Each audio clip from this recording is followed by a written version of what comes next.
Jesse, you posted on Facebook that you gonna play death metal for an entire month. How was that experience? Oh, I definitely did. I think it lasted 2 months. Okay. I listened to a lot of mostly old school death metal. It was great. I So, was very unhappy for the first several months of this year. But you were listening to death metal to cheer yourself up. Yes. Yeah, gotcha. And did it work? It didn't work. I remained unhappy. But you enjoyed yourself. Ish. wait, you're not still unhappy, are you? Usually. what record became your favorite record over the time? For classic Pestilence, and I don't remember the name of the album. The one with the Consuming ants. The one with the Impulse? The one with the ants. It's the one with, I think Consuming it's called Impulse. Consuming Yeah, you're right. Impulse. You enjoyed that so much you told me to put it on my List. on my list for Spotify, something and I think I have. New, Morgoth, like the first proper full length. I always just assumed they were some corny band, but they're like classic German death metal. Right? I had no idea they were good. Just ripping. I don't like death metal as much as you do, and even I like that one. Is death metal your favorite subgenre of metal? Nah, I don't know. I don't know if I can really pick. I'm a generalist. And the others? What's your favorite metal genre? I feel like I have very eclectic taste across all genres, so I don't know if I even have. What do I like? Scott usually can pick stuff that I'll like, That but you like? Well, I see, and I think that the More stuff of that like- you have told me that you like hasn't really been all fixed into one, Yeah. housed under one genre. I think that you're going to find that across the board with all of us. I don't think any of us are purists when it comes to liking one Genre. particular genre of music, let alone metal altogether. Yeah. yeah. It's like the reason we sound like we do. Yeah. It's just a mess. And usually good we're not mess. liking the same kind of music at the same time either. I might pick a subgenre just to be funny. What would yours be? I was thinking like gore grind or something. That I couldn't name one gore grind band. Generalist. What's your favorite Today is the Day record? Willpower for me, despite the fact that I'm You're wearing a right Today's now Today. wearing In the Eyes of God shirt. Willpower like by a country mile for me. Yeah. Willpower is like a desert island record for me. Oh, they're self-titled. I think the self-titled is underrated. I really like the self-titled quite a bit. I think it's really unique. Some of the themes in it, I think it was probably an instrumentation thing, because even the follow-up record that didn't have that had more keyboards and things like that, I don't think sounded the same. Well, it's because Elrod wasn't in the band anymore. And that, of course, that factors in an I wish enormous way. self-titled would have been recorded the same way that Willpower was, with Al Sutton, because I think it would have come across entirely differently and probably would have been a little bit more respected in their catalog. I mean, same with Temple of the Morning Star, but I also wish Elrod actually tracked that one. Yes. All hail Elrod! I think I may have got the most play value out of In the Eyes of God. I like Willpower, but I think I've probably listened to In the Eyes of God more. I have no answer. I can't name a single Today's the Day record because I'm a huge poser. If you want to make this interview 8 hours long, we could We could- start yeah, from the we could beginning and stop. give our opinion on every Today's the Day record. In our last interview, you said you will try to jam as a four-piece. And did that actually happen? And how was that? We'd only really just started rehearsing new material as a four-piece. We haven't really done a lot of jamming, though. No, because, like most people know, Scott lives quite far away from Yeah. the rest of us. I slow the entire process down. It's my fault. You're okay.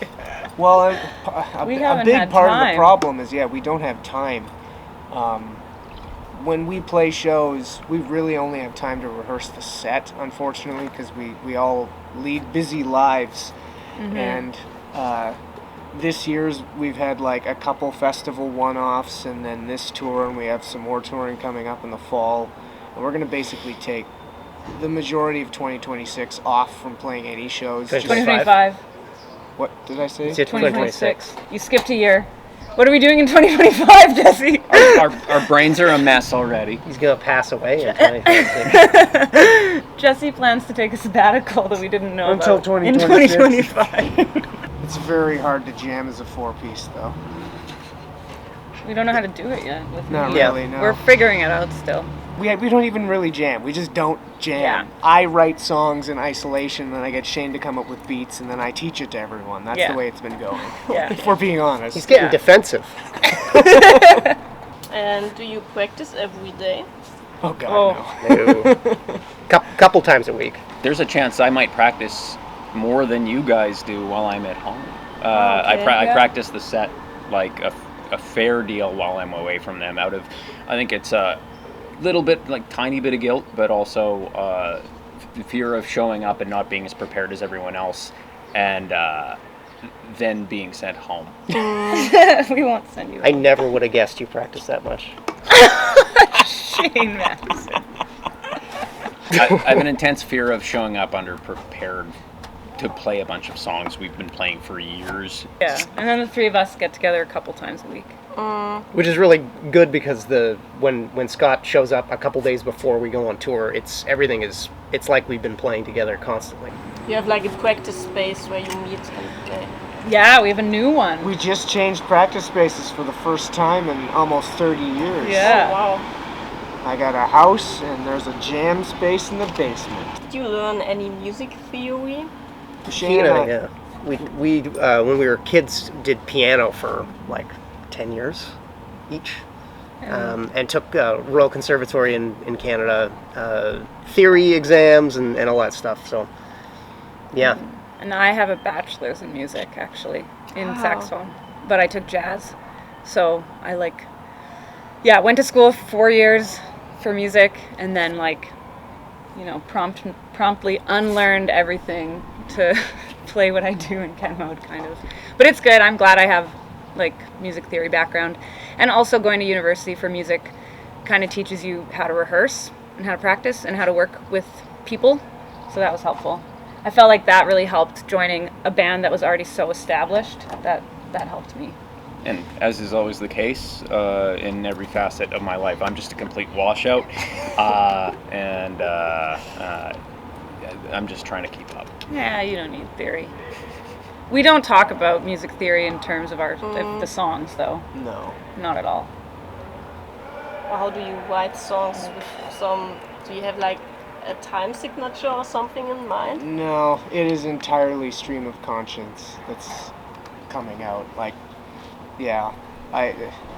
Learning songwriting, it was really just being a fan of music, and the riffs that come out themselves it could be anything. Ah, okay. So it's not like you're thinking, oh, yeah, this is this and that, and so now I need to play this or that.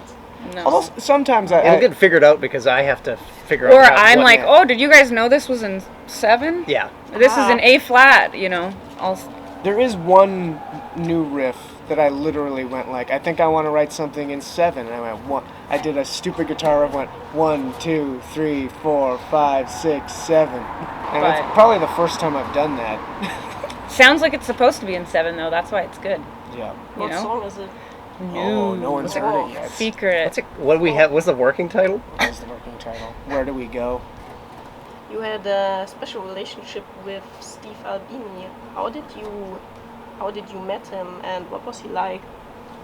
We literally Nice. just sent him an email and asked if he wanted to come to Canada to record an album. And he basically said, if you have the money, I'll come. Yeah. The short answer to that one is always we paid him. But And with any of the people that we've recorded with, we're almost always surprised that they're willing to do it.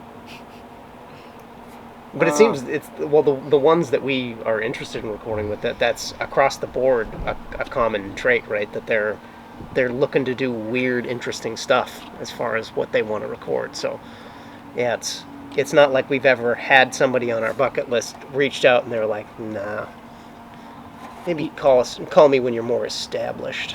He did tell us that this was the furthest in advance and the most emails he's ever had to send to lock in a session.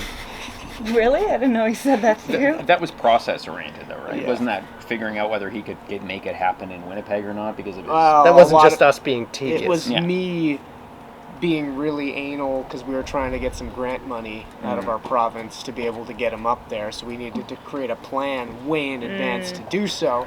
And he thought that was all very funny. Okay. in Canada we have more funding for music endeavors than they do in the States for sure. So we can get like recording music, but there's all these rules, and if he's from out of town, you have to do different things. You have to record it in the province. So that's why we didn't record it at Electrical Audio in Chicago. We recorded it in Manitoba. But did you guys go down to his studio eventually? Yeah, just because if we were going to do the thing, we wanted to see that studio. Yeah. So we mixed some of it in Canada and some of it in the U.S. Cool. And he actually stayed at your house. Yeah, at our parents' house. We had dinner with our parents with them. Yeah, that was weird. I mean, in a good way. It was strange. We ate a lot of donuts with them. Cupcakes, cookies. Was it he that kept insisting on that we went for poutine? Because we did that a couple times too many, I feel. Like, yeah, I think he... I think he enjoyed the novelty of it. It was a very Canadian thing to do, maybe. I don't even know. Maybe he wasn't enjoying it. He was just doing it. It became a self-fulfilling prophecy. I think he thought it was funny at first, and then we kept we should do a poutine bang bang. Yeah. Which is where you eat one meal, and then you immediately go and have another meal. I mean, I don't think adults generally actually do that. I think that's probably one of the only times anyone has done that in real life. Sounds like you had a child friend over. Yeah, exactly. When you started making music, was there ever a moment when you felt overwhelmed and wanted to quit? Did you guys ever want to quit? I want to quit every day of my life. No, you don't.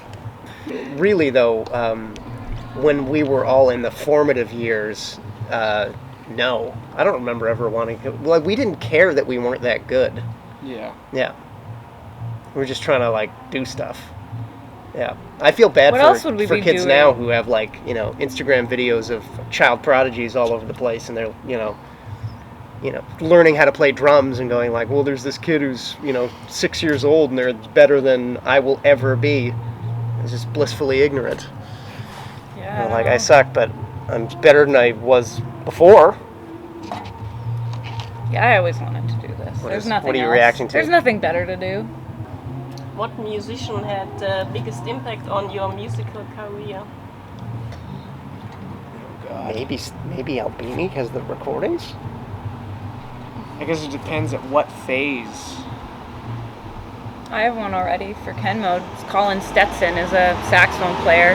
Oh, I heard of him. Yeah, and he's very untraditional and plays in a metal band as well. So I think that's the first time I've heard saxophone besides avant-garde jazz people doing sax in more of a rock, heavy rock kind of scenario. So I really love Colin Stetson, and I like all his soundtracks. I have a really lame answer. I always really liked music an awful lot, and I was always going to be a huge geek for music, and I had a guitar, and I kind of wanted to play music, but I think for a few years it didn't seem tenable, and I think I was 9 or so maybe when I really started listening to Black Sabbath, and all of their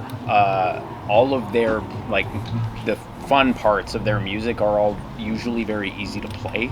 And so I started feeling like I was enabled to actually play. I felt like I could play those songs, and it made me realize I can get away with certain things. And all of a sudden, I immediately started moving into trying to write songs because I had a few tools that I learned by way of being a big fan of theirs. So I wish I had a more street answer to that, but Black Sabbath is intensely important to me. Classic answer. I think every band ever was influenced by Black Sabbath. In a good way, I've heard a few people say some pretty rotten things about Black Sabbath What? over the years. I know, it's terrible. Was it me? Yeah. I think in terms of a personality, there are maybe two that had the biggest impact on me. One, Kurt Cobain, and it was the book Come As You Are. That book opened up the underground for me. And then Henry Rollins, Get in the Van, the rule book for DIY touring. You got any? What was the question? Biggest influence? Jesse. Yeah, there you go. I mean, that That's a good one. that is true. What do you like more, performing or playing live? Both are good in different ways, I always think. I agree with that. I think functionally for me, I get two very different things out of doing both. I find both intensely frustrating in certain ways and very rewarding in separate ways. Everything to do with the reward and punishment side of each of those things is totally different. So they almost, even though that they orbit the same groups of art, they behave so differently in life for me. So I mean, I don't know if I like one more than the other. While I'm in the middle of doing it, I think playing live is a very unique, when it's going as well as it possibly can. Being live, playing live is about as transcendent as you can get, or at least that I've found on the planet. So I think that one, while it's working, is something that I'm kind of always chasing down. Like, so yeah, maybe live by a hair. Yeah. Recording. Yeah, Jesse likes recording better. I like Really? making the thing better than playing live. And you have to do a lot of organizing of us.